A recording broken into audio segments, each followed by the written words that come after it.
Esse áudio é a narração do livro Cartas de Cristo. Você pode adquirir essa obra através do QR Code aqui na tela. Esse livro também está disponível para download no site cartasdecristobrasil.com.br e você acha o link aqui na descrição do vídeo. Carta 2, terceira parte. E foi assim que comecei minha missão como mestre e curador peregrino, indo sempre que necessário pelas vilas e aldeias. Antes de partir, reuni os jovens que tinham aceitado com alegria me ajudar. Escutariam meus ensinamentos e ficariam perplexos pelo muito que eu tinha a dizer. Era vital que explicasse a eles primeiro o fundamento de tudo o que havia sido revelado a mim no deserto. Disse que, apesar da vida ociosa que eu levava antigamente, sempre havia sentido uma profunda compaixão pelas pessoas. E foi minha compaixão que me afastou desse Deus ensinado pelos rabinos. Quando falei da minha total rejeição de um Jeová punitivo, pude ver a dúvida e o choque em seus rostos. Por um tempo considerável, expliquei que eu questionava como era possível falar de um Deus bom quando crianças inocentes suportavam tanto sofrimento. Enquanto falava, via como seus rostos iam relaxando aos poucos. Continuei dando voz às minhas dúvidas e raivas de antigamente, até que vi suas expressões mudarem para aceitação e, em seguida, para a concordância completa. Descobri que havia expressado suas próprias dúvidas e perguntas, as quais nunca antes tinham tido coragem de admitir. Enquanto falávamos, pude sentir seu alívio de que já não estavam mais sós em suas resistências secretas com relação aos ensinamentos dos rabinos. Disse que chegou um momento em que comecei a perceber mais claramente que estava desperdiçando a minha vida. Queria mudar e senti fortemente que deveria ir até João Batista como ponto de partida para começar uma nova forma de vida. Descrevi o que aconteceu durante o batismo e minhas 6 semanas no deserto. Expliquei que todos os meus pensamentos, crenças, atitudes, arrogância e rebeldia prévia foram paulatinamente limpos de minha consciência enquanto passava pelas profundas revelações e visões que me mostraram a realidade que eu agora chamava de Pai. Expliquei a natureza do Pai e que esta natureza divina era constituída também da vontade divina. Disse que era o próprio homem que em seu íntimo se afastava do Pai por seu pensamento errôneo e comportamento equivocado e que somente o homem, primeiro pelo arrependimento e logo depois pela limpeza mental e emocional, poderia encontrar o seu próprio caminho de volta ao pleno contato com o Pai. Quando isso se cumprisse, a plena natureza do Pai seria liberada dentro da mente, coração, corpo, alma, no ambiente e nas experiências da pessoa. Quando isso se produzisse, tal pessoa entraria no reino dos céus governado pelo Pai, e o reino dos céus se estabeleceria ele mesmo na consciência da pessoa. Ela atingiria então o propósito de sua existência. Enquanto conversava com meus discípulos, via suas reações refletidas em seus rostos. Toda dúvida havia desaparecido. Agora, um resplendor de luz, de compreensão e alegria. Esses jovens tornaram-se fiéis entusiastas e exclamaram: "Estas sim são boas novas!" Entretanto, após a aceitação de tudo o que eu dissera, houve momentos em que se perguntavam se seria verdade tudo aquilo que eu havia dito. Entendi aquilo. Dispor-se a desfazer-se da imagem de Jeová, tão profundamente gravada em suas mentes, requeria uma grande dose de coragem. Havia momentos em que falavam entre si e questionavam quem era esse homem que pretendia tais maravilhas. E se viessem comigo e afinal eu fosse realmente um mensageiro do Satanás? Eles seriam severamente castigados por Jeová. Eles tinham muito a perder. Sua posição na sociedade como jovens, homens sóbrios e trabalhadores, sua reputação como comerciantes e artesãos, a perda de suas rendas e o maior obstáculo de todos, a provável ira e rejeição de suas famílias. O que eles receberiam em troca? Disse então que eu não podia fazer nenhuma promessa terrena por sua ajuda na propagação do Evangelho da Boa Nova. Eu não tinha dúvida alguma de que, onde quer que fôssemos, receberíamos alimento e refúgio e que seríamos muito bem acolhidos pelas pessoas. Somente poderia prometer a verdade de que o Pai conhecia suas necessidades e que elas seriam satisfeitas e que os manteria com saúde.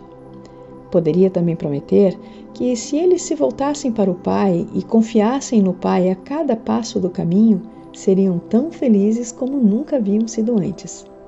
Experimentariam o reino dos céus por eles mesmos, na medida em que deixassem de lado as exigências do eu e se pusessem a serviço dos outros. Seriam testemunhas de curas e estas aumentariam sua fé e daria a eles coragem para suportar quaisquer incômodos da jornada. E assim começamos nossa missão para espalhar a boa nova do Evangelho do Reino. Enviei à minha frente estes jovens para as cidades que iríamos visitar. Ao chegarem, diziam às pessoas da cidade que se juntassem para escutar a boa nova do Reino dos Céus. As pessoas ficavam surpresas e queriam saber mais, mas os discípulos pediam que fossem buscar os seus amigos e vizinhos.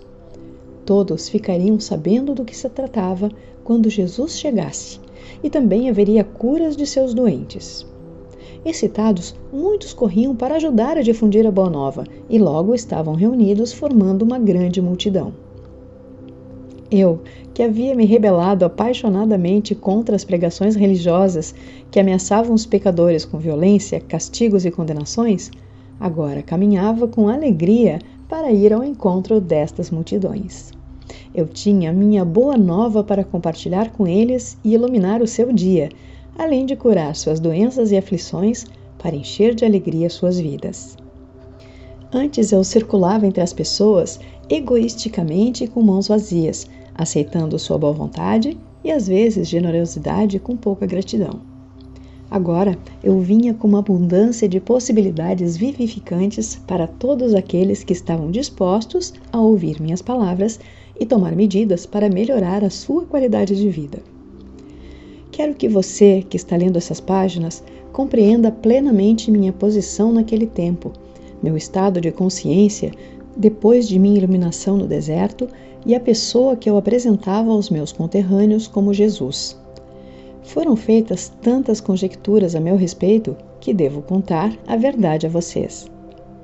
Nasci para ter um bom físico quando amadurecesse, fortes traços aquilinos, uma inteligência notável e uma facilidade para a mímica e o riso. Mas como muitos de vocês hoje, não cuidei dos meus talentos terrenos.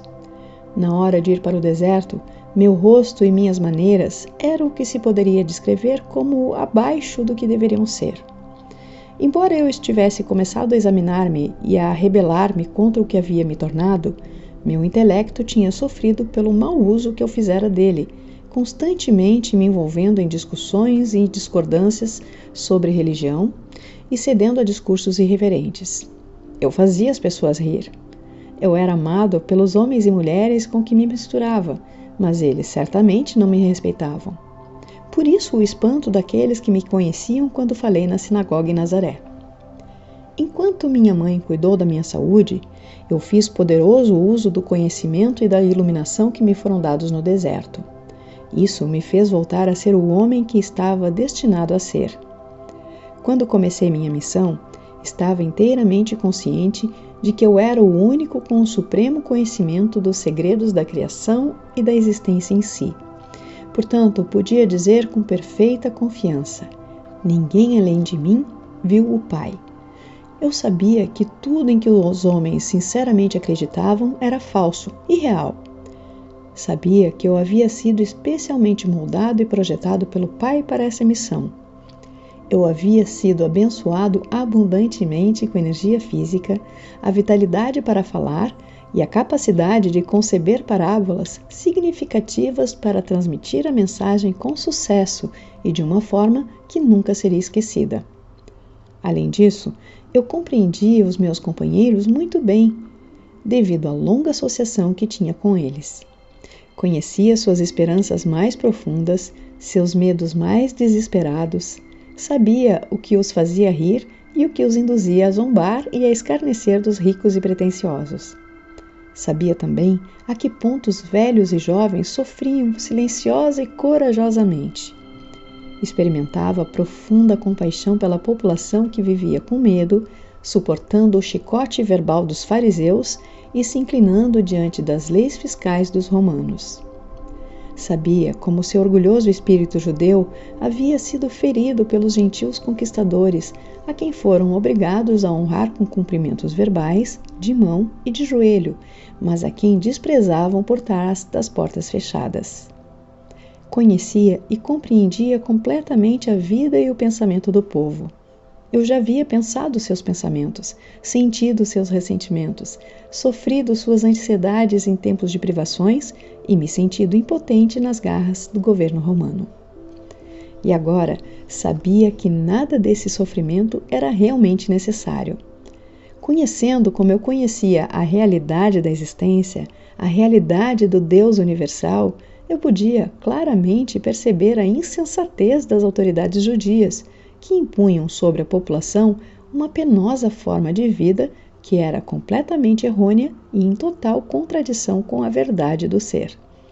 Essa situação me causava profunda irritação. Em consequência, sabia que havia sido perfeitamente moldado e afinado para tornar-me instrumento purificado da ação divina na Palestina, dirigido por minha paixão pela verdade e compaixão pelo próximo. Por isso, eu me chamei Filho do Homem, porque sabia exatamente o que a humanidade enfrentava em sua vida cotidiana. Além disso, eu tinha plena confiança de que poderia alcançar meu objetivo de levar a verdade às pessoas e, assim, ser instrumento de mudança na qualidade de suas vidas. Por esse motivo, ainda que eu soubesse desde o início de minha missão que haveria um preço a pagar por tudo o que me propus a fazer, virar de ponta cabeça e pelo avesso o mundo conhecido dos judeus, estava preparado para enfrentar e passar por isso. Não poderia escapar, porque amava as pessoas com o amor do Pai que fluía do meu coração e ser. Pois o Pai amor é a essência do dar, dando-se Ele mesmo no ser e existência visíveis, no crescimento, proteção, nutrição, cura e satisfação de todas as necessidades da criação tornada visível. Eu sabia que era o presente de salvação do Pai para as pessoas, para o mundo, e não, como eles supuseram e ensinaram durante séculos, a salvação do castigo imposto aos pecadores por um Deus irado, mas para salvar as pessoas da repetição diária dos mesmos enganos do pensamento errôneo, pensamento esse que criou seus infortúnios, pobreza, doença e miséria. Porque amava tão profundamente a raça humana, eu estava preparado para ensinar e curar, desafiando os sacerdotes judeus. Estava disposto a morrer na cruz pelo que verdadeiramente tinha visto no deserto. Conhecia com todo o meu coração e queria compartilhar até a última gota da minha capacidade para fazê-lo.